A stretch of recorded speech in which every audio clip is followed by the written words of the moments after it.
Hey, c'est Edouard, bienvenue dans cette nouvelle vidéo. Aujourd'hui, on va voir ensemble quel est le revenu minimum qu'il faut pour acheter un bien immobilier en Suisse en résidence principale. Je me suis dit que j'allais faire cette vidéo parce que récemment, j'ai eu la chance de participer à une conférence sur l'immobilier en Suisse romande, c'était à Lausanne, et puis j'ai appris une dinguerie. Le prix moyen pour une maison individuelle standard vendue en Suisse qui a 10 ans, qui est d'une bonne qualité de construction, qui est en très bon état, qui a 2 chambres, qui fait 140 mètres carrés habitables, est de 721 000 à Delémont en moyenne, 1 976 000 à Lausanne et 3 15 000 à Genève. Effectivement, l'accession à la propriété est compliquée aujourd'hui en Suisse et c'est pas uniquement une question de fonds propres, mais c'est aussi une question de revenus. La raison pour laquelle vous avez besoin d'un tel salaire pour acquérir en Suisse, c'est simplement parce qu'il y a deux critères pour valider un financement. Premièrement, les fonds propres que vous avez à disposition, qui est de l'ordre de 20% pour une résidence principale, plus 5% pour les frais d'acquisition. Et deuxièmement, vous devez justifier des revenus suffisants qui vous permettent de couvrir largement les charges théoriques annuelles calculées par la banque. Pour déterminer les revenus minimums, la banque va faire un calcul très simple.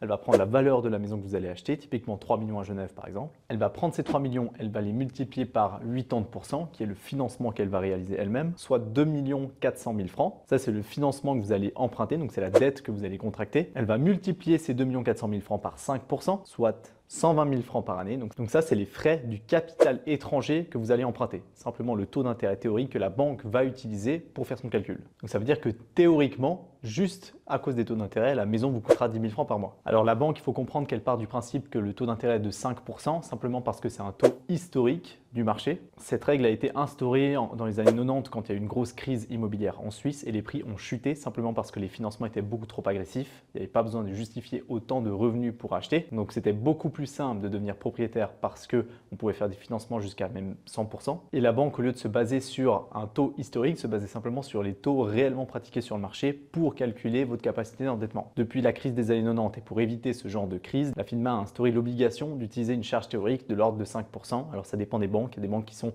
un peu plus agressives avec des 4,5%, mais on sera toujours situé autour des 4,5 jusqu'à 5%. Pour prendre en considération l'histoire et pour projeter le futur, ça veut dire qu'on va partir du principe que c'est pas parce qu'aujourd'hui vous avez des taux d'intérêt qui sont peut-être de 1,5, 2%, 2,5% que ce sera comme ça ad vitam aeternam. C'est pour ça qu'on part du principe que le taux est à 5% et si vous êtes capable de supporter la dette à un taux théorique de 5%, vous êtes capable de la supporter sur le long terme. Donc c'est aussi pour vous protéger et puis étant donné ce qui vient de se passer ces 2 dernières années, il faut quand même dire que la FINMA avait peut-être raison. Et ce qui est intéressant, c'est qu'aujourd'hui, les taux sont peut-être passés de 0,8 à 2,5 voire 3%. Donc je parle de taux fixe sur 10 ans.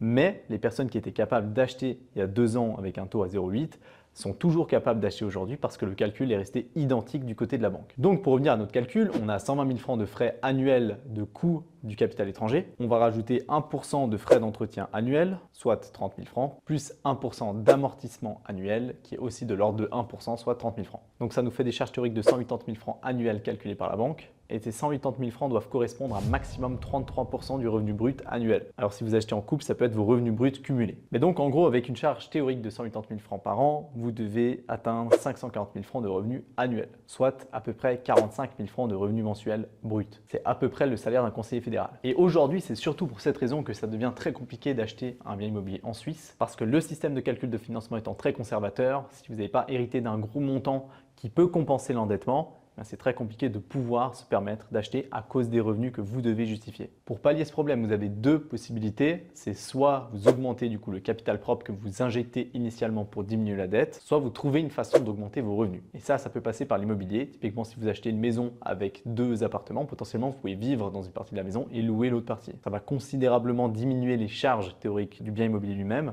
et donc ça va vous permettre d'acheter avec moins de revenus annuels bruts justifiables. Gardez toujours en tête que quand vous achetez une maison, vous devez aussi prendre en considération que vous allez devoir payer des frais de rénovation dans le temps. Et ça, très souvent, c'est une grosse erreur que font les propriétaires. Ça veut dire que quand vous achetez un appartement en PP, vous voyez les charges de copropriété et quand vous achetez une maison individuelle, il n'y a pas de charge de copropriété. Donc très souvent, vous vous dites, purée, mais les charges PP, c'est tellement cher, ça coûte plus cher qu'une maison. Mais ce que vous oubliez tout le temps de prendre en considération, c'est que premièrement, quand vous achetez un appartement dans un immeuble de 30 appartements, vous êtes 30 à payer la toiture, vous êtes 30 à payer le chauffage ou encore les façades. Quand vous êtes seul propriétaire de votre maison, vous êtes seul à payer la toiture, le chauffage ou les façades. Et deuxièmement, normalement, si votre PP est bien géré, chaque année, vous devez mettre de côté un certain montant qu'on appelle le fonds de rénovation. Et ce fonds de rénovation est utilisé pour rénover l'immeuble d'une fois qu'il a besoin de travaux. Si c'est bien géré, le calcul est optimisé et le jour où vous devez refaire les façades, vous avez suffisamment de fonds pour financer la rénovation de ces façades. Quand vous êtes seul propriétaire d'une maison, jamais personne fait réellement un fonds de rénovation et donc vous prenez jamais ça en considération alors que les matériaux se détériorent de la même manière qu'un immeuble. Donc oui, quand vous avez tout compté, une maison vous coûte plus cher qu'un appartement bien évidemment, surtout parce que vous êtes seul à supporter les frais.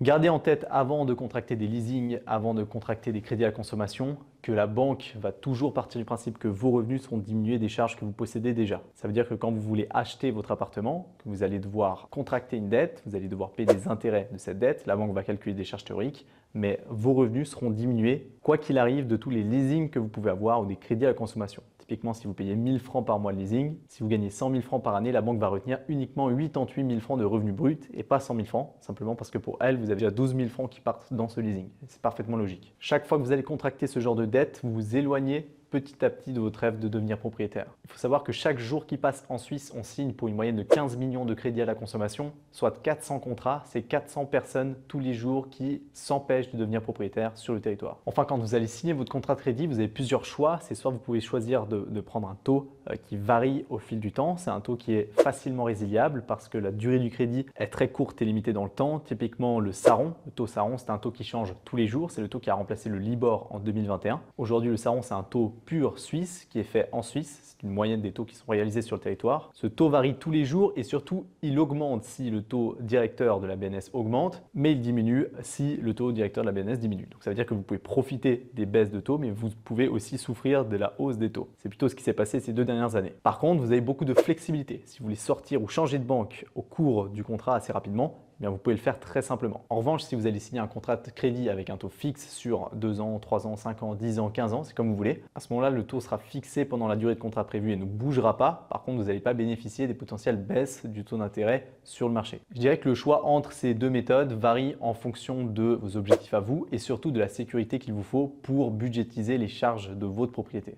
Personnellement, je travaille uniquement en Saron parce que je valorise la flexibilité beaucoup plus que la sécurité du niveau du taux. Et ça, c'est parce que j'achète pas pour moi, j'achète que pour investir mon argent, que pour des investissements. Et j'ai une vision plutôt à court terme maintenant, donc souvent je vends des biens immobiliers et donc je préfère faire des transactions in and out. Et enfin, si vous achetez votre résidence principale, vous avez le choix entre l'amortissement direct et l'amortissement indirect. J'en ai parlé au début de la vidéo. L'amortissement, c'est le remboursement directement de la dette à la banque. La différence entre l'amortissement direct et indirect, c'est quand vous remboursez directement à la banque la dette, c'est de l'amortissement direct, ça veut dire que votre dette diminue au fil du temps. Donc plus la dette diminue et moins vous allez payer d'intérêts. Par contre, vous perdez des avantages fiscaux. Il faut savoir que les intérêts passifs que vous payez à la banque sont déductibles de vos impôts, de vos revenus à la fin de l'année. Donc plus vous payez d'intérêts, moins vous payez d'impôts. Pour doubler l'avantage fiscal de cette déduction fiscale des intérêts passifs payés à la banque, eh bien vous pouvez faire ce qu'on appelle un amortissement indirect. C'est valable uniquement pour les résidences principales. Ça veut dire qu'au lieu de rembourser directement la banque, vous allez remplir un troisième pilier, en général un 3A. Et en remplissant ce troisième pilier, vous allez pouvoir déduire de vos revenus les intérêts passifs que vous payez à la banque. En plus de ça, la dette reste au même niveau puisque vous ne remboursez pas la dette directement, vous allez remplir un troisième pilier. Donc votre déduction fiscale des intérêts passifs est maximale et en plus de ça, tout l'argent que vous allez investir dans le 3A, en tout cas jusqu'à un certain montant qui varie en fonction des années, ça évolue tout le temps, eh bien, sera déductible de vos revenus également. Donc vous avez un double avantage fiscal, mais par contre vous restez endetté au maximum et donc vous payerez toujours beaucoup d'intérêts. Le fait de choisir l'amortissement direct et indirect dépend de votre situation. Vous avez absolument besoin de vous faire conseiller par un expert. C'est très important, surtout que ça dépend de votre situation fiscale déjà actuelle. Voilà, merci beaucoup d'avoir regardé cette vidéo. Peut-être que la route peut vous sembler longue et compliquée pour accéder à la propriété en Suisse, mais la première étape que je peux vous conseiller pour devenir propriétaire de votre résidence principale, c'est d'aller voir soit un courtier en financement, soit votre banquier pour lui exposer un petit peu tout ce que vous possédez et voir quelles sont les possibilités pour vous. Allez, n'oubliez pas de liker et moi je vous dis à très vite.